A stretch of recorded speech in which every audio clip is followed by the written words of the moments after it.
Good morning. Happy Monday. Okay, it's been a few Mondays since I've talked to you. That's because I've been out and about doing things, exploring the world. Last week, this time I was in Los Angeles. I flew up there for my friend's 50th birthday. I thought, okay, what would I like to talk about this week? And I think I'm going to talk about some of the lessons I learned from La La Land while I was there. Uh, Lesson number one. Uh, Good friends only get better with age.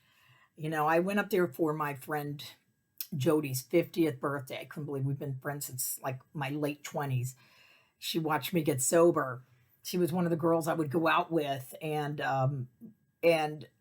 she would be drinking, and I would be the designated driver, or I would just be hanging with the girls. And I used to always do this thing while we were out as a joke, because I would, when we were out, I would always hold up a glass and say, I never want to see this thing empty. And she thought that was hysterical.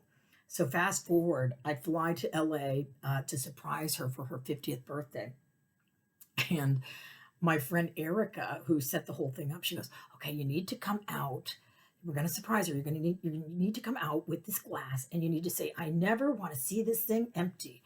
And I was like, what? And she goes, oh yeah. She goes, listen, this is the thing here now. Jody always says, I never want to see this glass empty. So now it's taken a whole new life of its own. All our friends do it. And we don't even need to say it. We just kind of point like that. And we know to automatically refill the glass. I'm like, really? And so sure enough, I came out and did it. She was screaming, and it was such a great reunion. I posted it on Facebook, and I just kind of thought, okay, well, that's fun. Next thing I know, at her birthday party. I'm meeting all her friends, and so she's like, "This is my friend Kelly," and they're like, "Kelly." So evidently, I'm known for this with Jodie's friends in LA. It's catching on. I never want to see this glass empty. Feel free to use it. It's yours.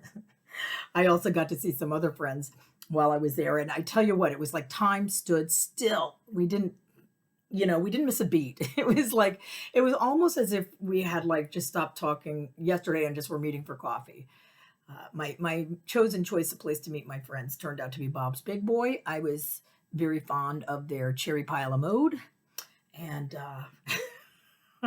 couldn't get enough of it. Plus, it was a good central location. But my friend Peter and I, who, by the way, lost 200 pounds, hello, he said he did it through Nutrisystem. So there's a quick little plug for Nutrisystem. I might be checking that out myself after after the trip. I've been avoiding the scale like the plague. But we ended up going on a ghost tour together. And that was something he said, you know what? I've lived here all these years and I've always wanted to do this and I never did that. And so that was my second lesson I wanted to bring is, take advantage of the things your city has to offer. Play tourist for a day. Go out and do things that the tourist would do. Have fun, enjoy, and have a staycation, celebrate your city. One of the nuances I loved about LA was the fact that, no matter where you went, it was kind of steeped in movies and movie history and all that stuff. And if you love the entertainment world, that's where you want to go. In fact, my shuttle driver, as we're driving in, the shuttle driver, we start talking, and he explains to me how he used to be best friends with little Ricky, and we had quite the conversation about all the friends his parents knew in Hollywood.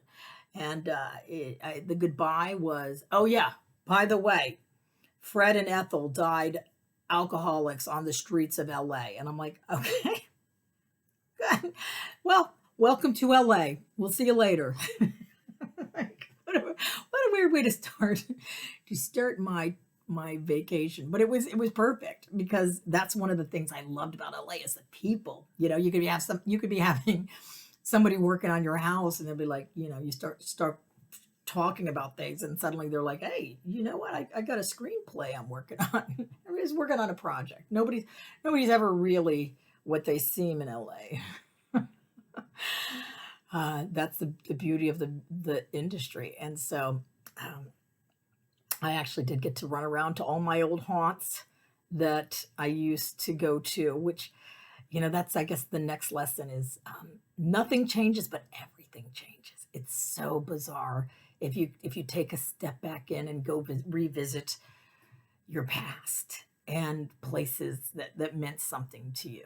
I went to the Cabrillo Aquarium where I used to take Liam when he was a baby.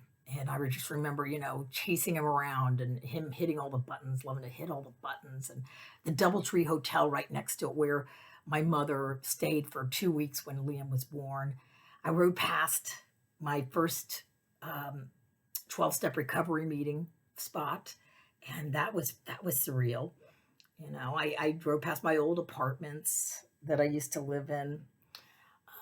And I went to like places that I used to love, like Griffith Park Observatory. I took a ride on PCH.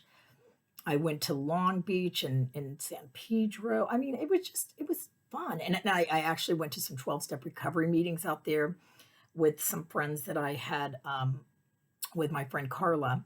And that was great to like connect with Carla there too, and get to see, some 12-step recovery on the West Coast, because it's a little different on the East Coast. So it was fun to be back in a West Coast meeting again and do that whole scene.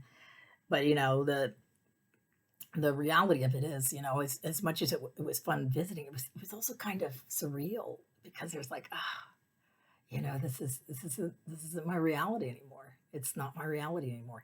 Ironically, one place I didn't visit was the last place I had my last drunk. And that just occurred to me as I was getting ready to do this podcast. Like, I didn't go to Timmy Nolan's, where was one of my favorite drinking holes. That was my spot. That was a place I had to literally avoid. I had to change my path to work so I wouldn't pass Timmy Nolan's, because it was such a trigger for me when I first drank. And now I totally forgot about it. It meant so much to me in early recovery, in early sobriety. And then, here 24 years later, I was like, I mean, nothing. I have felt nothing, which was beautiful to think about, that doesn't haunt me anymore. Those places don't haunt me anymore. So it's good to be back. It's good to see you guys again. And see, I got a little microphone. I'm making this kind of official because I got a podcast. My podcast is doing really well. So I decided it's time to actually invest some money in some decent audio. So those are my lessons. Good friends just get better with age. And be a tourist in your city. Go explore your city. Fall in love with your city, all the nuances it brings.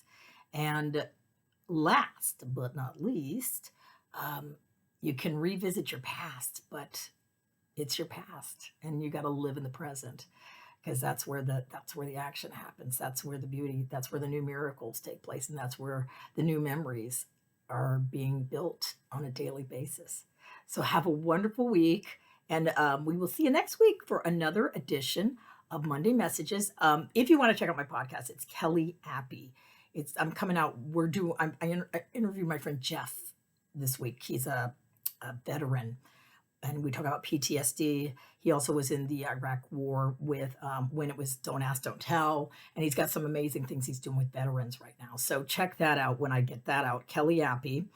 Feel free to subscribe to my channel. We'll keep in touch with some more positive Monday Messages. Have a wonderful week, and we'll see you next week for another edition of Monday Messages. Bye.